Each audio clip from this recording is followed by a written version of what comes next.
তুমি যখন বলো আমাকে কেন নামাজ পড়তে হবে, আমার নামাজ আল্লাহর কেন এত দরকার, তোমার কোনো কিছুরই আল্লাহর প্রয়োজন নেই।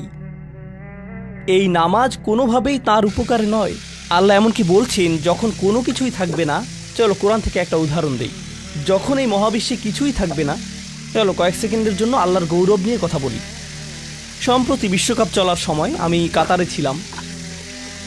যেই টিম জয়লাভ করে, আর্জেন্টিনা জয়লাভ করে, তাদের জন্য এটা ছিল একটা দারুণ গৌরবময় মুহূর্ত। সবাই তাদেরকে নিয়ে আনন্দ উৎসবে মুখর। কল্পনা করো, খেলোয়াড়টাকে নিয়ে উৎসব চলছে, কিন্তু কোনো দর্শক নেই, কোনো ক্যামেরা নেই, কোনো স্টেডিয়াম নেই, কিচ্ছু নেই। একটা লোক একা একা একটি দ্বীপে বাস করে। সে ফুটবলটাতে লাথি দিয়ে একটা গোল করে ফেলল আর বলে উঠল, ইয়ে, আমি সেরা। কিন্তু কেউ তো সেখানে নেই। এমন ঘটনার কথা শুনলে মনে করবে লোকটি পাগল হয়ে গেছে, তাই না? গৌরব পেতে হলে গৌরব করার মতো একদল দর্শক থাকতে হবে। স্বীকৃতি পেতে হলে একদল মানুষ আশেপাশে থাকতে হবে যারা স্বীকৃতি দিবে। প্রশংসা পেতে হলে, কদর পেতে হলে নিজে নিজে তো আর প্রশংসা পেতে পারো না। এমন কেউ থাকতে হবে যে তোমার জন্য এই প্রশংসাটা করবে। কিন্তু আল্লাহ বলেন, কুল্লু মান আলাইহা ফান ওয়া ইয়াবকা ওয়াজহু রাব্বিকা যুল জালালি ওয়াল ইকরাম। তিনি বলেন সব কিছুই ধ্বংস হয়ে যাবে এই ধরাপৃষ্ঠের, তথাপি তোমার রবের চেহারা থেকে যাবে। আল্লাহই একমাত্র সত্তা, যিনি তখনও মহিয়ান এবং গরিয়ান। এমনকি যখন তার প্রশংসা এবং গৌরব বর্ণনা করার কেউ থাকবে না, অন্য যে কারো ক্ষেত্রে কাউকে না কাউকে এটা করে দিতে হয়। তাই আল্লাহর প্রয়োজন নেই আমার নামাজের। আমার হালাল মুরগি খাওয়া আল্লাহর প্রয়োজন নেই।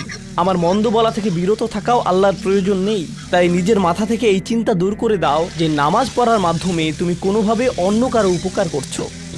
আল্লাহ এমনকি বলছেন, ইয়ামুন্নুনা আলাইকা আন আসলামু, তারা মনে করে তারা ইসলাম গ্রহণ করে তোমাকে ধন্য করেছে। লা তামুন্নু আলাইয়া ইসলামাকুম, আমাকে বলতে এসো না যে তোমার ইসলামের মাধ্যমে তুমি কোনোভাবে আমার উপকার করেছো। বালিল্লাহু ইয়ামুন্নু আলাইকুম, বরং আল্লাহই তোমাদের প্রতি অনুগ্রহ করেছেন।